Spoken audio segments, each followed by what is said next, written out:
कांग्रेस और राहुल गांधी की एक ही पहचान, हिंदुओं के खिलाफ खोली है नफरत की दुकान। इन्हीं के गठबंधन ने पहले सनातन को समाप्त करने की बात की थी उदयनिधि स्टालिन ने। कांग्रेस का तो लंबा चरित्र रहा है प्रभु श्री राम के अस्तित्व को नकारने का। राहुल गांधी जी स्वयं कह रहे हैं कि वो शक्ति को लड़ना चाहते, शक्ति से लड़ना चाहते हैं, और लगातार कांग्रेस पार्टी हिंदू और सनातन को चोट पहुंचाने की और वोट बैंक की ताली लेने का एक प्रयास कर रही है। मोदी विरोध करते करते आज इंडी अलायंस किस प्रकार से हिंदू और सनातन और शक्ति विरोध में उतर आया है, इसका जवाब शक्ति की आराधना करने वाले करोड़ों भारतवासी देंगे। कांग्रेस और राहुल गांधी की एक ही पहचान, हिंदुओं के खिलाफ खोली है नफरत की दुकान, और इस नफरत की दुकान से रोज नया सामान निकल कर आता है। कल जो सामान शिवाजी मैदान में, वो भी उद्धव ठाकरे जी के सामने निकला है, वो तो उनके चरित्र का हिस्सा है, उनके डीएनए का हिस्सा है। इन्हीं के गठबंधन ने पहले सनातन को समाप्त करने की बात की थी उदयनिधि स्टालिन ने। हिंदू धर्म को धोखा बोला था समाजवादी पार्टी ने। रामचरितमानस को पोटेशियम साइनाइड आरजेडी ने कहा।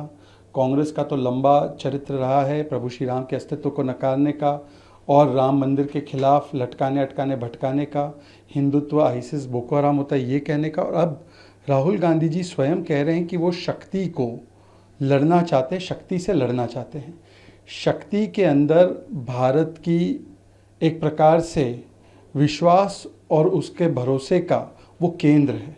हम शक्ति को अलग अलग स्वरूप से मानते हैं, माँ दुर्गा हो या माँ त्रिपुरा सुंदरी हो। तो आज जो करोड़ों शक्ति के भक्तों को चोट पहुंचाने का काम कांग्रेस पार्टी ने किया है, ये संयोग नहीं है, ये सोचा समझा प्रयोग है। और लगातार कांग्रेस पार्टी हिंदू और सनातन को चोट पहुंचाने की और वोट बैंक की ताली लेने का एक प्रयास कर रही है, और इसी श्रृंखला में ये बयान दिया गया है।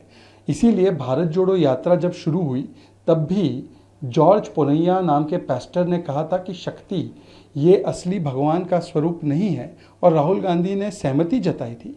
और आज शक्ति से लड़ने की बात राहुल गांधी करते हैं।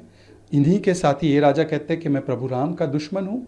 तो मोदी विरोध करते करते आज इंडी अलायंस किस प्रकार से हिंदू और सनातन और शक्ति विरोध में उतर आया है, इसका जवाब शक्ति की आराधना करने वाले करोड़ों भारतवासी देंगे।